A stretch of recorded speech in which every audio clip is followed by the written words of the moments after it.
What is going on, guys? It is 6:30 a.m. and I'm in Nebraska. Back in Nebraska for about a week. Came here, see some family for Easter, but of course got to do some fishing along the way. That is my new boat. It's new to me. I mean, obviously it's not a new boat, but I just bought this like 2 days ago. I'm kind of excited. It's kind of a boat. It's just a boat to keep in Nebraska to use, like, you know, whenever I'm actually in town. I am working on getting a new boat in Texas, like an actual, so I don't have to borrow Rob's boat all the time. I'm like, that's in the process. That should be done pretty soon here. But in the meantime, I wanted something to fish out of while I was in Nebraska because, you know, especially during April and May, fishing in Nebraska is not that bad. I know I talk a lot of crap on Nebraska, but honestly, in that time of the year, in the spring and the spawn, it's actually pretty dang good. Anyways, I'm gonna quit talking. Look at that beautiful sunrise behind me. I'm excited. This is my all-time favorite lake. Hands down. It's not because it has 10 pounders. It's not because you can catch 200 fish. This is the lake that I taught myself pretty much how to bass fish. When I bought my first boat when I was 16 years old, I came here almost every single day in the summer. Like literally came here probably 4 or 5 times a week and taught myself how to deep crank, how to throw a jig, how to throw a topwater. Everything that I know to this day has pretty much been because of this lake. Super excited. I have no idea what the fishing is gonna be like. Haven't fished in Nebraska yet. It could be really good. We could catch them on topwater, or it could be like 50-degree water and we're gonna have to finesse them. I don't know. Anyways, I'm gonna quit talking. I'm gonna load the boat up. We're gonna go catch some fish.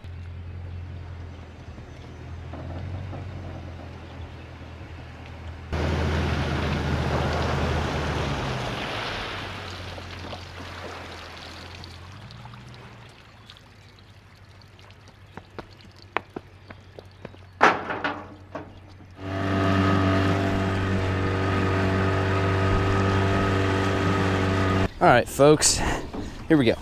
So, I'm starting off with a little chartreuse crankbait. Like I say in most of my videos, I always like starting off with a moving bait. And then if that doesn't work, then I usually go to something that, you know, crawls on the bottom. But we're gonna start with a moving bait. I don't think I'm gonna be able to throw a topwater today, mainly because my depth finder's showing 55 degrees. So that's usually not the best topwater conditions. Usually topwater, I try to get above 65, right around there. So we're gonna start off with this little crankbait, see what happens, go to a chatterbait. I got jig tied on, I got shaky head, I got Texas rig, I got spinner baits. Got pretty much everything tied on with me. I'm ready just to kind of cycle through junk fish until I figure out a pattern.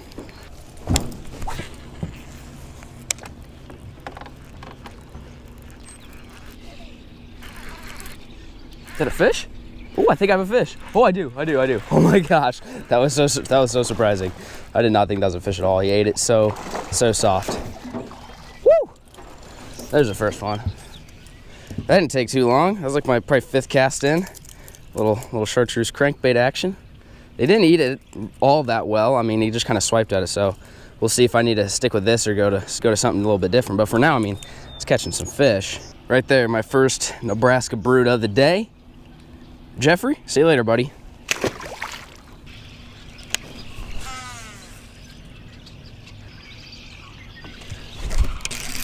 There's one.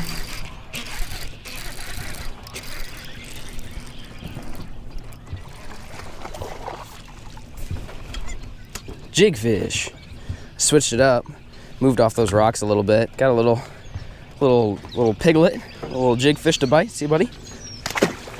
That was on a little, they call it Missouri craw. It's like a little chartreuse, green pumpkin chartreuse. That is good. So far, we're 2 for 2 as far as tactics go. Shallow cranking, caught a fish, and a little bit deeper jig fishing. We're about 12 feet of water. So it's not super deep, but you know, for me, it's pretty deep water.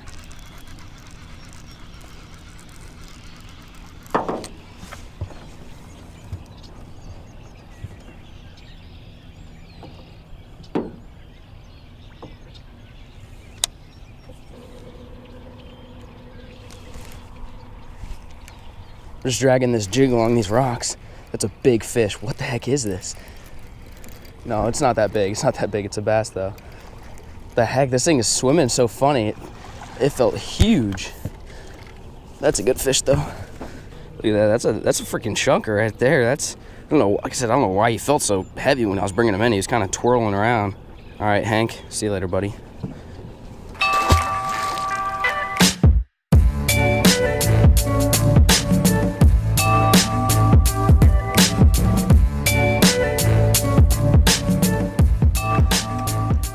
these fish are being a little bit tricky. So I'm bringing out the old finesse worm, and there's really no wind. And once that sun gets up and there's no wind, usually if the sun is low, you know, early in the morning, late in the evening, and there's no wind, I just go to topwater. Well, the water is 57 degrees. That's a little chilly for topwater. You can catch fish on topwater on that temperature, but it's not all that likely. So my go-to usually when it's slick calm like this is a finesse shaky head or a drop shot or dragging a jig on the bottom.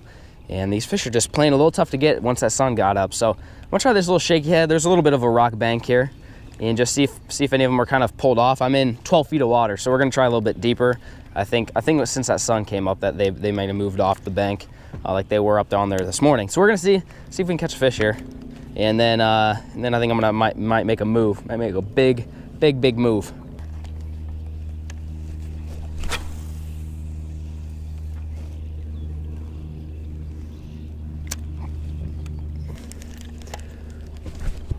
There's one.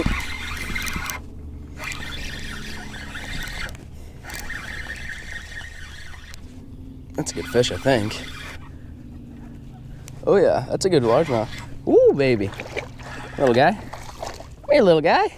Not a giant, but I mean, I'll take it. It's been slow. Whipped out the old shaky head. Did a little finessing on the rocks. Ended up catching a little guy. Not a big one. Definitely not a big one. I thought he was a little bit bigger. Just a little bit hard fighting fish here, but I mean, we're still catching some fish. That was on like a little shaky head, fishing along this little rock bank. I pulled off here and caught a fish. That's good. See you later, Johnny.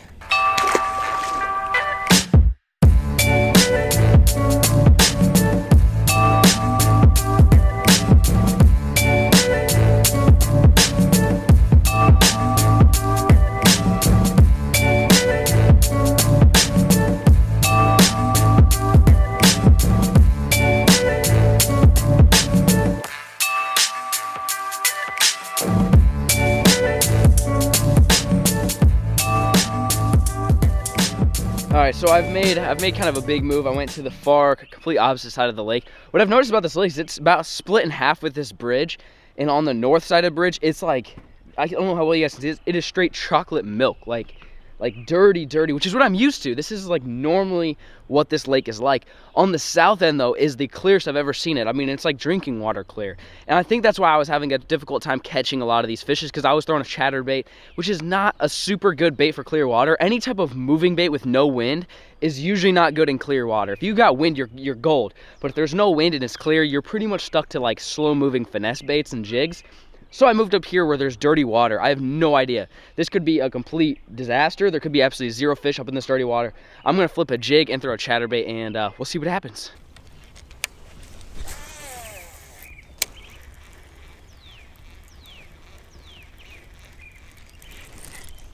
There's one. Oh, there's a fish. Chatterbait fish in the dirty water, baby. Oh, this is a good sign. This is a good sign. Come here, buddy. Chunky fish. Gosh dang, son. Look at that. That's like, okay, if that's not the strangest looking bass, comment down below if you guys know what's wrong with this fish. It's like straight up humpback. Let me know in the comments section if you guys know like actually what's wrong with it, other than it just having some like odd disease or something. But that's so strange. I've never seen a bass look like that before. All right, Lucas, see you later, buddy. Woo! All right, that's a good sign. I changed over to the black and blue crazy jig, and since obviously it's muddy water, I'm always saying if the water's muddy, you throw the black and blue, it stands out the best. And right there, that worked. They came right out of that brush pile, so it might be tucked up against this wood. I think I'm gonna be pretty much golden throwing a jig and a bladed jig through these trees here. Well, I'm hoping for a big one though. This should be where the big berth is hanging out. It's right in these trees.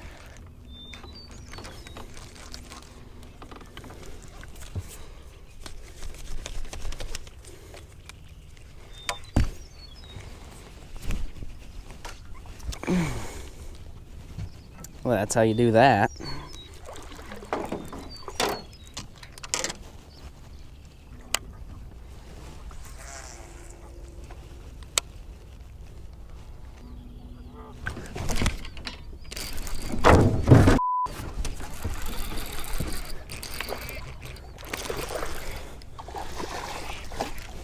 There's one. Just about killed myself. About stepped on my camera. But hey, that's a fish. Little muddy water jigfish. See you later, Richard. 6.5 hours later. Well, folks, that is the end of today's fishing adventure. I realized I didn't even do an outro. I fished, that was the last clip you guys saw was probably like 11 o'clock or something, and I fished until like noon or 1. I fished for a couple more hours. It was just no wind, bluebird skies, clear water, just did not work out. And the water wasn't quite warm enough for them to be super shallow and spawning yet. It's just kind of a funky time to be fishing. But we caught fish. You know, I caught some fish. I almost freaking killed myself setting the hook on that last one. I thought that you guys might enjoy that one. I thought that was kind of funny looking back at it. But I wanted to thank you guys for watching. Again, you guys have until the end of the month. If you want to buy any flare gear, you get entered to win a $250 bass fishing rod. It's a favorite Rush series rod. All you gotta do is just make a purchase, make an apparel purchase on the website. I'll link it down below. You got until the end of this month to do so. I really appreciate you guys' support when you guys purchase any gear from the website. It really does help me, fund some of these adventures, some of these trips. I've got some big stuff planned. You guys are gonna see quite a few Nebraska fishing videos coming up here. I don't plan on leaving Nebraska for like 4 or 5 more days. I'm gonna fish every single day, a new lake every single day, a new pond, new body of water, in hopes of catching some true Nebraska brutes. Anyways, I'm going to quit talking. I really do hope you guys enjoyed this video. If you did, make sure you leave a like and drop a comment down below. Thank you so much for watching, and peace. Ooh, there's a big pike. Ooh, I see a big pike just laying there. I'm going to bring my swim jig right in front of it, see if I can catch it. Yep, got it. Oh, we missed it. Oh, God, that's a good one. That was a good one. Son of a gun. Oh, shoot. Okay, all right. Well, they like the swim jig.